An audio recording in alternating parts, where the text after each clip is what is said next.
Okay, so I'm going to be going over another hand here where I play against a Maniac, PokerStars Online, 1-2. So Maniac goes ahead and min raises from under the gun to $4. Weird bet sizing.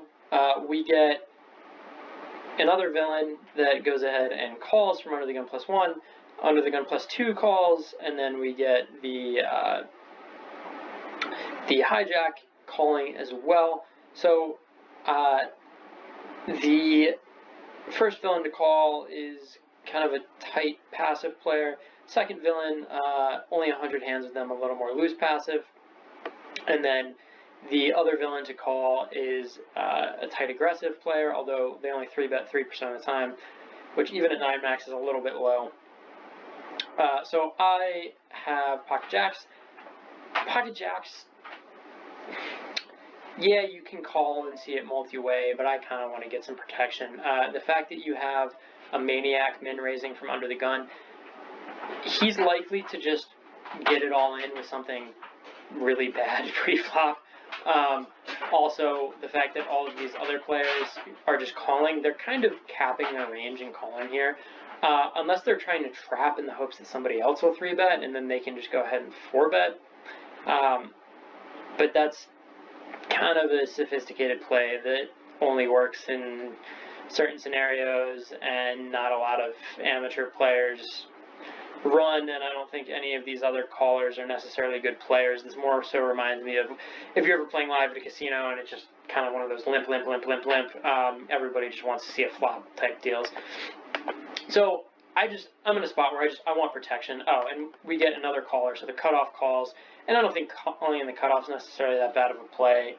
Whenever you're getting later, there's less chance to 3-bet. There's already a lot of dead money in the pot. You kind of want to see a flop from in position. But again, they're capping their range. This player I've only played 179 hands with.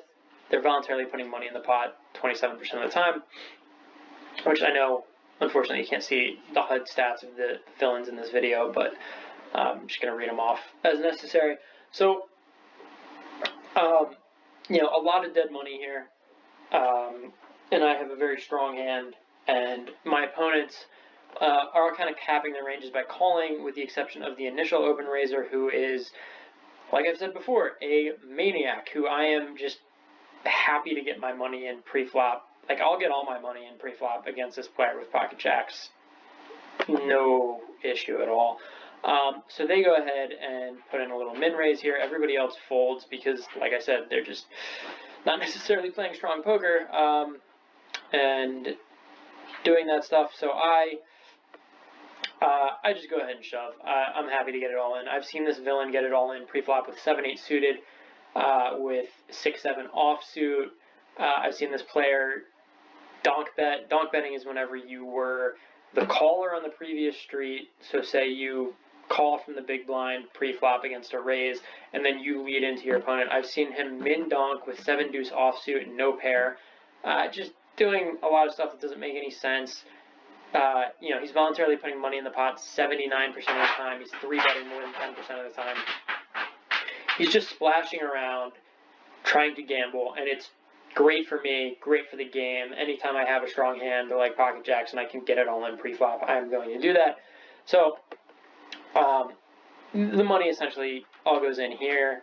I guess I didn't quite get it all in, but we do get an ace and king on the board there on the turn in the river, so I'm a little bit worried about that. It's also possible that the villain has a 9 since they're just playing anything, but realistically, I think this villain can snap over any 2 cards, and I wouldn't be surprised. Maybe they're not going to play 7-deuce here, but they're going to play just about anything else. So the villain has Jack-8 offsuit.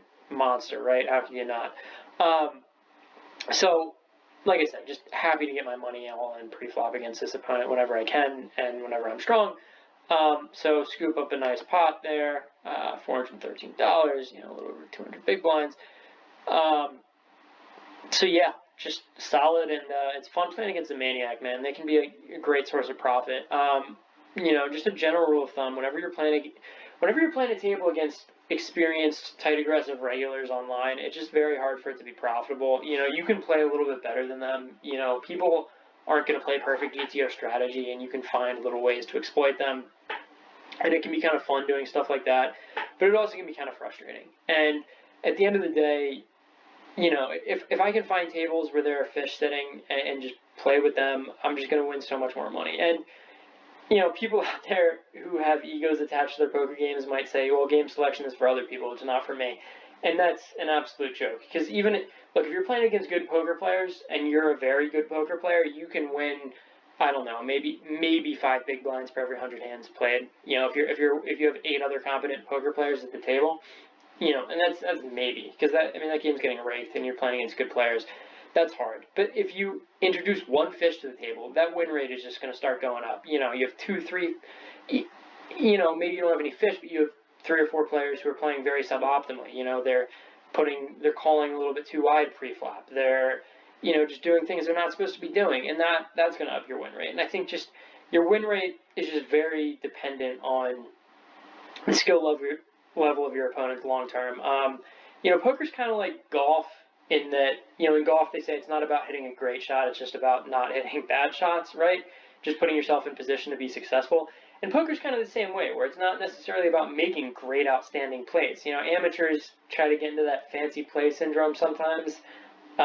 It just doesn't work out that well. So, you just want to play good poker. And, playing exploitatively, I don't think it's fancy play syndrome. Like, getting it all in with pocket jacks against a maniac. It's not me trying to play fancy or anything. It's just recognizing your opponents. So, playing good, fundamentally sound poker, understanding, like, you don't have to play GTO strategy, but kind of understanding how GTO might play and understanding how to deviate from that based on your opponent tendencies is important.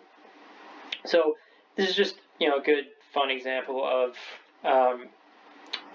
a player who took all my money the first hand I played against them. If you didn't watch the earlier video, the first hand I played against this particular villain, I had pocket kings, they had 7-8 suited, all the money went in pre-flop, and I lost.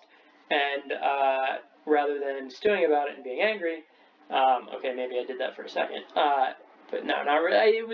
I just said, okay, I got my money in good, but I lost, it happens, now there's a villain with a lot of money in front of them, and I can, if I don't get it, somebody else at the table likely will. Just let's see what happens. After I lost that first hand, somebody put in the chat bar, better to be lucky than good, and I was kind of thinking, no, I don't think it is, especially long run, because, people are going to beat you short term all the time, but you have to think, okay, what has poker given me versus what has poker taken from them, and it's short term results are very dependent on variance, but long term it's just going to be very dependent on skill. And with this particular villain, it didn't really take me that long to get a bunch of money back from them. So this is one of the hand examples. There's going to be a few more out there as well.